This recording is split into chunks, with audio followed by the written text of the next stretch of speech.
సభకు విచ్చేసిన మీ అందరికీ నా హృదయపూర్వక వందనాలు. మొదటిగా మన పవన్ కళ్యాణ్ సార్కి నా హృదయపూర్వక వందనాలు తెలియజేస్తున్నాము. ఇచ్చాపురం అనేది చాలా మూల ప్రాంతము. ఇది చాలామందికి మ్యాప్లు ఎత్తుక్కోవాలంటే ఇలా చూస్తారు, మ్యాప్లు ఎత్తుక్కుంటారు. బట్ ఇచ్చాపురం నుంచి పవన్ కళ్యాణ్ గారు ఎక్కడో హైదరాబాద్లో ఉంటుంటారు, కానీ అతను మన కోసం ఆలోచించి మన ఉద్దానం గురించి ఓకే మా తరపు నుంచి విఎన్ఎం ఫౌండేషన్ మా తరపు నుంచి మా వంతు సహాయం వాటర్ని చాలామంది అంటున్నారు కదా, వాటర్ జబ్బు వస్తుంది అంటున్నారు కదా. సో మా వంతు సహాయం మా నుంచి వాటర్ విఎన్ఎం ఫౌండేషన్ ఇచ్చాపురం నుంచి మా వంతు సహాయం, వాళ్ళకి అనారోగ్యం కొంచెం దూరంగా ఉండాలని మా వంతు సహాయం మేము వాటర్ని వాళ్ళకి ప్యూరిఫైడ్ వాటర్ని సప్లై చేస్తామని మేము సభాపూర్వకంగా తెలియజేసుకుంటున్నాం. ధన్యవాదములు.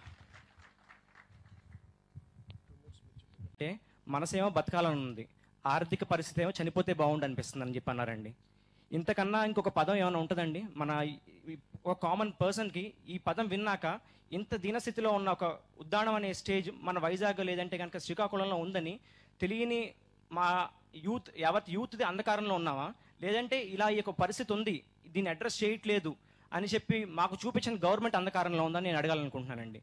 ఇది ఆ మాట అన్నాక కూడా ఆర్థిక పరిస్థితి ఇప్పుడు ఇది ఎలా అంటే క్యాన్సర్ పేషెంట్స్కి, ఎయిడ్స్ పేషెంట్స్కి ఎలా అంటే ఆశ అని చెప్పి మనకి టోల్ ఫ్రీ నెంబర్ పెట్టి కౌన్సిలింగ్ ఇస్తున్నారు. ఇది ఒక సైకలాజికల్ ప్రాబ్లం కింద తయారైందండి.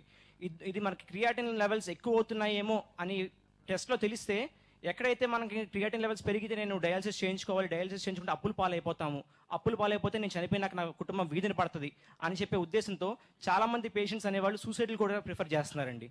ఇది చాలా దయనీయ స్థితి అండి. సో దీని గురించి అవేర్నెస్ క్యాంపెయిన్ పెంచాలి, ముందుగానే స్క్రీనింగ్ లెవెల్లోనే దీన్ని అరికట్టాలండి.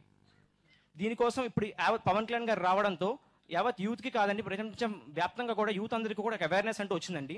ఇక్కడి నుంచి కూడా యూత్ అంతా రెడీగా ఉంటారు పవన్ కళ్యాణ్ గారు ఏం చెప్పినా ముందుకు సిద్ధంగా నడవడానికి. మా వంతు సాయం మేము చేస్తామండి.